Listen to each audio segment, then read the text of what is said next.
The first thing you want to do when you are going to create a requisition is first determine what kind of requisition you want to create. The standard requisition, or the O2 requisition, is used by tools, and these would be tools that would not be permanently installed. Consumables, so things that get replaced due to wear and tear or get used up, like welding rods, T-posts, orange fencing, personal protective equipment, etc. Or any materials, anything non-engineered that are permanently installed, like nuts, bolts, any concrete, gravel, aggregate, supports, platforms, things along those lines. A subcontract is a service we need from a supplier. So for example, boring or water tank installation, any hauling, mulching. In this case, concrete could be a service if they're going to come out and pour the concrete, versus a standard requisition for buying our own concrete that we're going to pour. Equipment rental, that would be items that are purchased that get returned to the vendor. So equipment, trailers, any tools that get returned to the vendor. Anything for the fleet, so those are related to owned equipment or rolling stock, so tires or parts.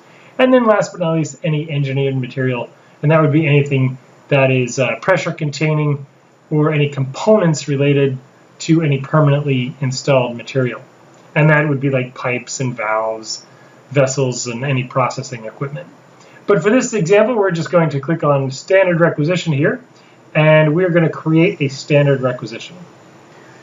First thing you want to do when you come into this screen is make sure that the requisition doesn't already exist. Okay, so the first thing I want to do is look up to make sure that we don't already have something from that supplier.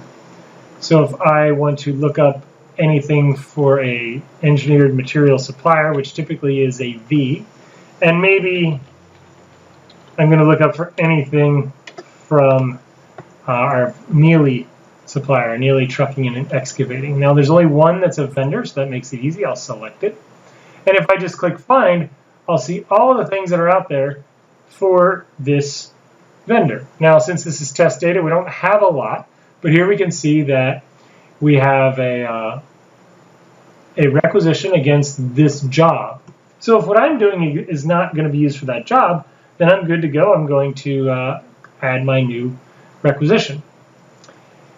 So I click add, and that brings me right into the search screen. Now, if this is going to be for Neely, I can just start typing Neely.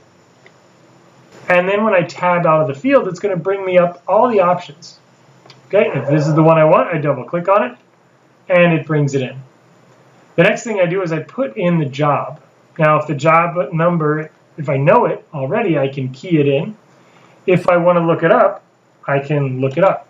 So, for example, if I were looking up any job for Company 300 and a job, sorry, that's Company 30, not Company 300. I could look up any job that's out there. Now here we can see the years of the job or anything. So for example, if I wanted 30119 asterisk, do a find, I can find any job that's out there that has that data. And I realize I need to put the asterisk on both sides because the data here is right justified. And now I can see all the different jobs that are out there. There are 10 jobs that are there. Okay, so let's say I want to use this project, this job. I double click on it, that brings it in. And now it puts in that information. From here, I determine if I need to put in a rebill number or any remarks. Your remarks are typically who they're going to contact at the job site. So this is contact. And then we have the options for pickup or delivery. So this is going to be delivered. Then we come down here, and the first thing we do is we put in what we are requesting. So here's a short description, maybe concrete. All right, and then we put in the quantity ordered. I need 2.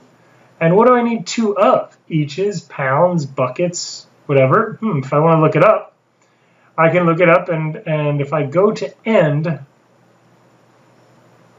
we have over 100 different things it could be. Luckily for me, this one's right here. I'm just going to click on ton. However, if I wanted to search for anything that had the word ton in it, I could search for asterisk ton asterisk, and then I could see anything there. Here's carton, a long ton, metric ton, and here's a US ton. So I'll use that option. All right, then I put in the unit cost. Maybe it's $150 per ton. Then I need to put in the account number. Who's getting charged for this? And your account number typically is going to begin with the job number.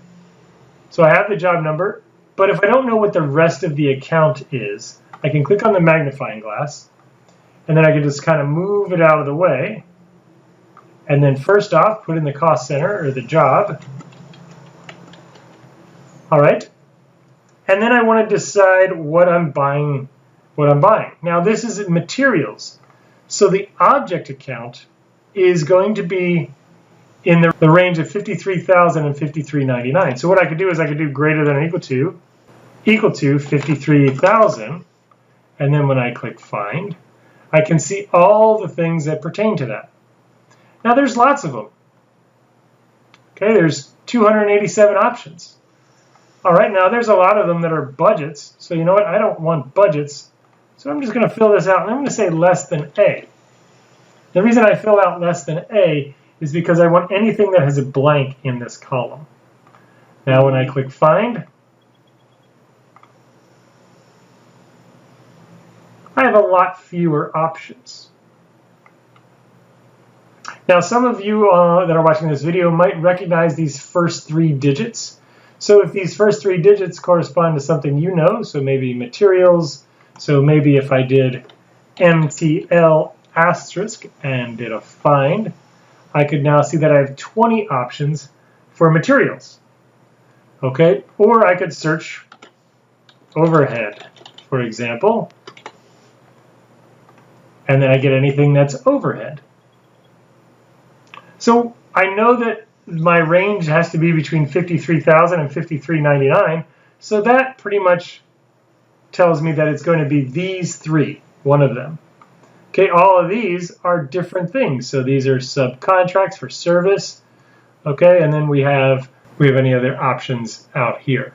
Okay, but in this case, material, I'm going to double click on that one and choose that. After that, I need to further describe what it is I'm getting. What kind of concrete? Okay. All right, if I need more than just that description or any kind of concrete description, I can put that in there. And once I have that information in here, I press enter, and that takes me down to the next line.